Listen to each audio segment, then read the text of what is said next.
I will be teaching you Pythagoras theorem. My name is Rishita Kesavani and this is my teaching demo for Bunsen classes. So what exactly is a Pythagoras theorem? Pythagoras theorem is one of the most important and exciting results of geometry given to us by a Greek mathematician Pythagoras around 2500 years ago. Now what does it say? It says that in a right angle triangle, let's just draw a right angle triangle. Does that refresh your memory of a right angle triangle? Yes. What is missing is a mention of a 90 degree.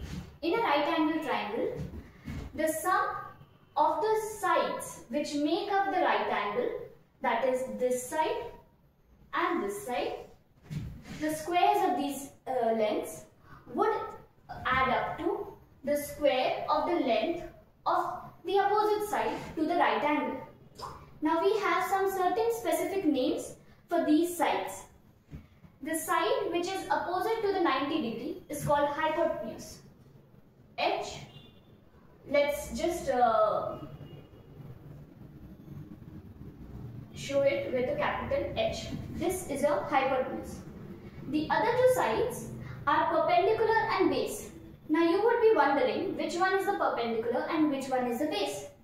This would actually depend on your perspective. A triangle which is placed like this, the base will be the side which is below. You can remember it be below, and the opposite, the remaining side will be the perpendicular. However, if you just turn the perspective or change your perspective and keep this triangle like this, like you are rotating it, and the triangle becomes like this. In this case, we would refer this side as the base and this side as the perpendicular, right? This longer side has now become as perpendicular and this shorter side has now become base, and this is hypotenuse.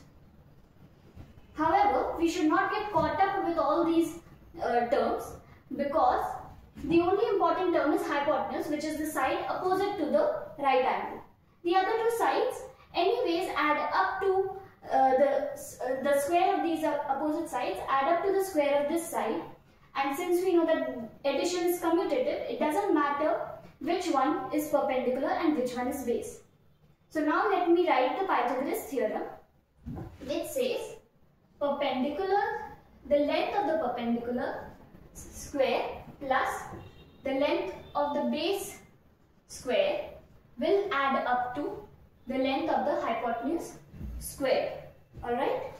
So this is the Pythagoras theorem. Now this theorem will be found in every other aspect of your life, whether it's construction or whether it's architecture and stuff everywhere. If you look closely, you'll find something similar to a right angle triangle, and there you can apply this theorem to find the length of the longest side. Yes, the longest side is the hypotenuse, always.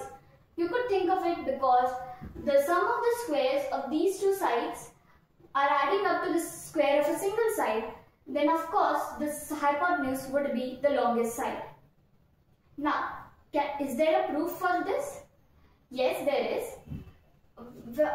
If I had the luxury of a little more time, I would have loved to go on with a proper logical proof. But in this case, since we are short of time, I like to go by proof by example. Like I'll take a right angle triangle, a valid right angle triangle, and I'll try to prove this theorem using that example. So a valid right angle triangle is a triangle with the sides 3, 4 and the hypotenuse as 5. This is 5. Let's take this as 3 and this is 4. This has not been drawn to scale, so you could, or rather I'll try to accommodate this figure into this. So let's take this perpendicular as 3 centimeter. Always remember that you have to mention units. Let this theorem is not specific to any unit. It could be centimeters, it could be meters, it could be kilometers, it could be any unit of your choice. But remember, all the three sides should be of the same unit. So let's take perpendicular equal to 3 centimeter, base equal to 4 centimeter, and hypotenuse equal to 5 centimeter. You can trust me on this, that this is a valid right angle triangle. Now, let us try to prove this theorem based on this right angle triangle. So what I'll do, we'll try to create a square on these sides, all of these sides. So square on this side, we know that all the sides of the square are of the same length. So if this is 3 centimeter and this becomes one side, let us extend it and make it a square, right? Please pardon my drawing. This is one of the sides which is corresponding to the perpendicular. This will be another square. Let us erase this.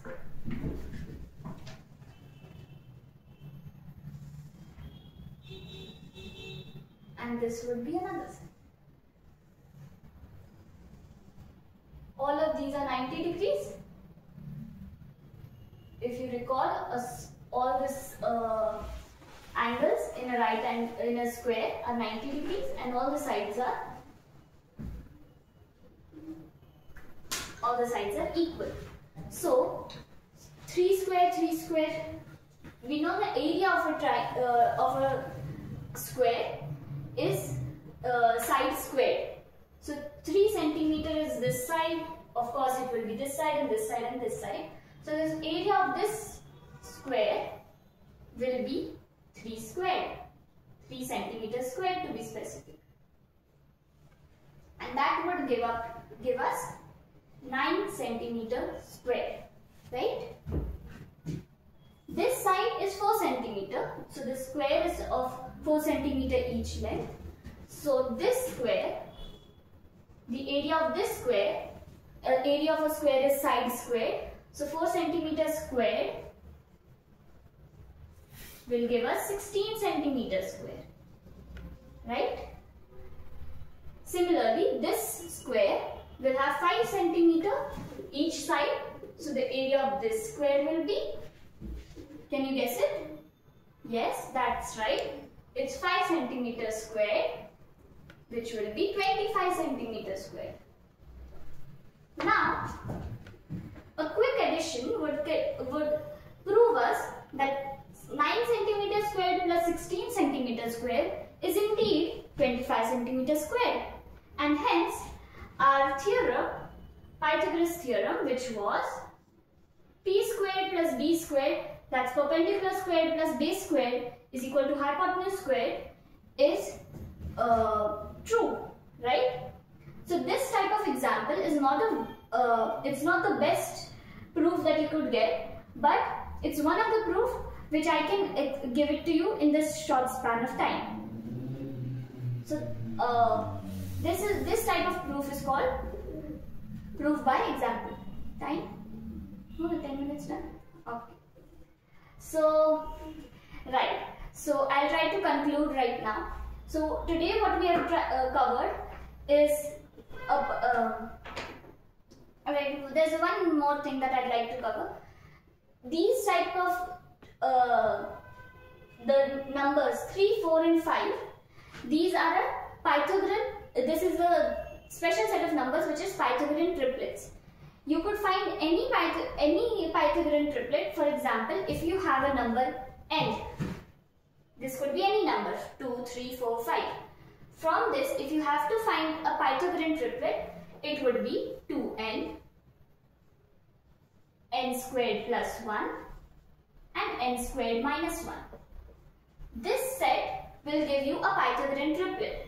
For example, if n is 2, so 2 into 2 would give me 4, 2 squared is 4, plus 1, 5, 2 squared is 4 again, minus 1, 3. So 3, 4, 5 could be found in this manner as well. This n could be any number. So yes, I guess that should conclude my teaching demo for this time. I'd love to interact with you guys more, and I'd love to teach you more concepts.